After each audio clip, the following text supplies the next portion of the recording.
중국 광저우에는 바이러스 병원체 연구소라는 연구소가 존재합니다. 2015년부터 중국에는 5개의 지역을 정해서 다가올 전쟁을 대비해 병원체 연구소를 설립했는데요. 이 연구소는 생화학 무기를 개발하는 일을 중점적으로 하고 있었습니다. 탄저균이나 페스트균, 에볼라 바이러스나 인플루엔자를 연구하는 곳이었죠. 중국 광저우 바이러스 병원체 연구소에서는 이번에 새로운 바이러스 연구하고 있었습니다.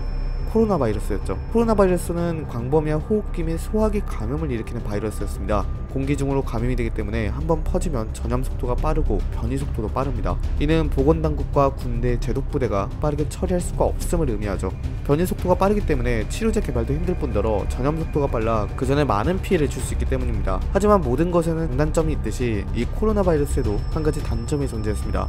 바로 치사율이 낮다는 것입니다. 모든 전염병에는 한 가지 법칙이 존재합니다. 전염병의 전염 속도와 치사율은 반비례한다는 것이죠. 쉽게 말해서 치사율이 너무 높으면 오히려 전염병이 퍼지는 속도가 느려지고 치사율이 낮으면 전염병이 퍼지는 속도가 빨라집니다. 왜냐면 전염병은 숙주가 계속해서 생존해서 활동해야지 병원체가 확산되는 개념입니다. 그렇게 숙주가 빨리 죽어버리면 전염 속도가 느려지는 것이죠. 중국 광저우 바이러스 병원체 연구소는 이런 코로나 바이러스의 단점을 개선하고자 했습니다. 치사율이 너무 높이면 전염 속도가 느려지기 때문에 사회적으로 크게 혼란을 줄 수 있을 정도의 치사율 9.5%를 기준으로 코로나 바이러스의 인위적인 유전자 조작을 실시합니다. 이 연구소에서 연구 중인 코로나 바이러스는 적들을 괴멸시키기 위한 생화학 무기가 아닌 사회에 혼란을 주기 위한 생화학 무기인 것입니다.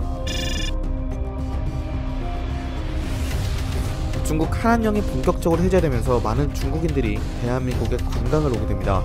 한한령이란 대한민국이 사드를 배치하기 시작하면서 중국 정부가 한국에 대한 일종의 제재 정책이었습니다. 관광이나 불매운동을 유도하게끔 했죠. 근데 이 한한령이 해제가 된 것이었습니다. 서울의 명동, 제주도 등 한국의 유명 관광지는 중국인들로 가득 차기 시작했죠. 관광업도 오랜만에 활기를 되찾았습니다. 매달 수백만에 달하는 중국인들이 물밀듯이 찾아왔으니까요. 중국 광저우 바이러스 병원체 연구소에서 한 연구원이 바이러스에 의해 감염됩니다. 생화학무기인 코로나 바이러스를 연구하는 연구원 중 한 명이었죠. 감염된 이 연구원에게서 증상은 나타나지 않았습니다. 약간의 재채기만 있었을 뿐이죠. 연구소에서 그렇게 인위적인 유전자 조작을 했기 때문이었습니다. 이 연구원은 퇴근 후 아무렇지 않게 광저우 시내를 활보했습니다. 이날만 22명이 감염이 됩니다. 빠른 전파 속도를 보여주었습니다. 복균자인 셈이었죠. 중국 광저우의 한 병원에 재채기를 심하게 하는 한 60대 환자가 찾아옵니다. 이 환자는 재채기뿐만 아니라 발열과 가래, 그리고 두통을 동반하였죠. 몸살 감기와 비슷한 증상이었습니다. 병원에서는 감기와 똑같은 약을 처방해줍니다. 하지만 이 환자가 걸린 병은 중국 광저우에서 개발 중인 코로나 바이러스였습니다. 이를 미처 알지 못한 병원에서는 이 환자를 집으로 다시 돌려보냈고 이 환자는 심한 재채기를 동반하기 시작합니다. 이로 인해 감염자가 더더욱 늘게 됐죠. 중국 광저우 바이러스 병원체 연구소에서 연구 중인 코로나 바이러스가 유출됐다는 것을 최초로 확인합니다. 중국 보건당국은 이에 대한 대응을 준비하죠. 백신 개발과 치료제 개발을 서둘러 시작합니다. 정말 아이러니했습니다. 자신들이 만든 무기에 대한 백신을 개발하고 있으니 말이죠. 7일간의 잠복기가 지나자 광저우 이곳저곳에서 감염 환자들이 속출하기 시작합니다. 중국 광저우 바이러스 병원체 연구소의 직원들도 몇몇 포함되어 있었죠. 총 94명의 감염자가 확인되었는데 이 수는 기하급수적으로 늘어나게 됩니다. 중국 광저우는 중국의 교통의 중심지 중 하나입니다. 고속도로나 지하철도 잘 되어 있고 국제공항도 있는 곳이죠. 이 뜻은 전염병이 퍼지게 되면 중국 전국으로 삽시간에 퍼지게 된다는 의미입니다. 한 명이었던 감염자는 22명으로 이 22명은 또 94명으로 이것이 또 전국으로 퍼지면서 1000명, 10,000명이 될 겁니다. 인위적인 유전자 조작으로 생긴 바이러스가 얼마나 무서운지 알 수 있는 대목입니다.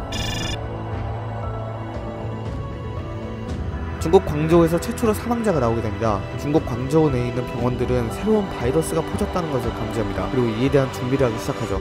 그 사이에 감염자는 100명 단위를 돌파하였습니다. 날이 가면 갈수록 2배씩 늘어나고 있었죠. 벌써 200명이 넘게 감염되고 있었습니다. 중국의 웨이보나 위챗에서는 광저우에서 갑자기 사람이 툭툭 쓰러진다는 말이 퍼지기 시작했고 그에 대한 영상이나 사진도 퍼지기 시작합니다. 하지만 중국 공안 당국에서는 강하게 정보 통제를 실시합니다. 중국 광저우에서 퍼지고 있는 전염병에 대한 정보를 완전히 통제하기 시작한 것입니다. 사진이나 동영상은 소리소문 없이 없어졌고 퍼지고 있는 전염병이 단순한 폐렴이라는 것만 발표합니다.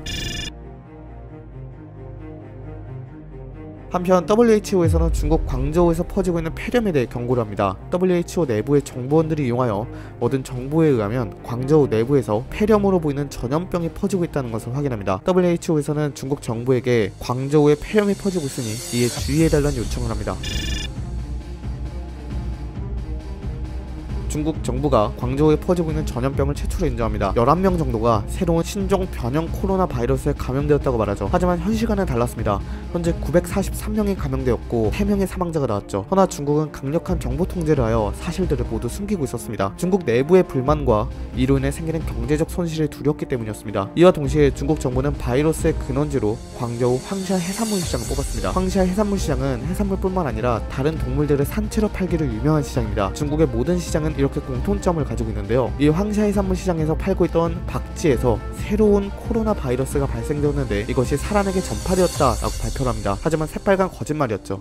이 코로나 바이러스는 중국 정부에서 개발하고 있던 생화학 무기였습니다. 이것이 실수로 유출되어 중국 광저우에 퍼지게 된 것이었습니다. 중국 광저우에서 이 바이러스에 감염된 환자들이 1000명을 넘었습니다. 의심 환자는 13,505명, 사망자는 5명. 하지만 보건당국에서는 이를 치료하거나 격리시키는 것이 아닌 정보 통제에만 급급해야 하고 있었습니다. 그 사이 감염자들은 계속해서 늘고 있었죠. 광저우의 감염자가 이렇게 빨리 늘었던 이유는 높은 인구 밀도를 지녔기 때문이었습니다. 서울의 10배 크기에 달하지만 인구는 1,400만 명이나 되죠. 그만큼 높은 인구 밀도를 지니고 있습니다. 그리고 비위생적인 생활 습관이 바이러스 전파에 도움을 줍니다. 중국 국외에서는 최초로 이 코로나 바이러스에 의해 감염 환자가 나타납니다.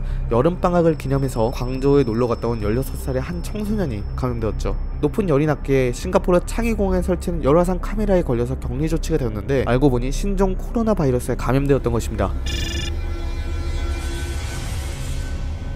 대한민국에서 중국에서 발생되고 있는 전염병에 대해 예의주시합니다. 광저우와 인천은 교류가 많은 도시로 이 전염병이 대한민국에 퍼질 수 있기 때문이었습니다. 대한민국의 모든 항만과 공항의 보안 상태가 경계 단계로 격상됩니다.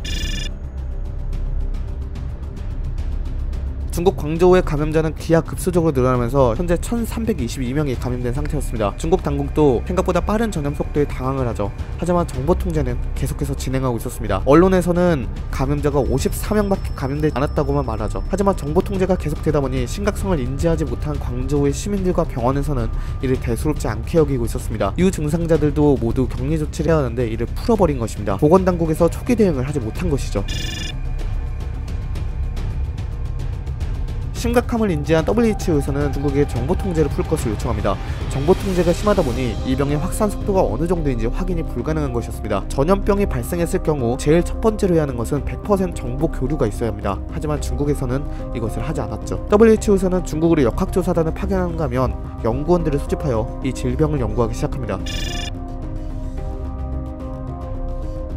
중국 베이징에서 최초로 감염자가 발생되었다는 보고가 들어옵니다. 중국 대륙 전체로 감염자가 확산되고 있었죠. 현재까지 발생된 감염자는 총 1695명. 중국 광저우 바이러스 병원체 연구소에서는 급히 백신과 치료제를 개발하지만 역부족이었습니다. 또 광저우의 뛰어난 교통망 덕분에 감염자들은 계속해서 늘고 있었고 해외에까지 퍼지기 시작합니다. 싱가포르뿐만 아니라 홍콩과 대만, 일본과 베트남, 그리고 대한민국에서도 감염 의심 사례가 계속 보고되기 시작했죠. 하지만 중국 정부는 정보 통제만 계속할 뿐이었습니다.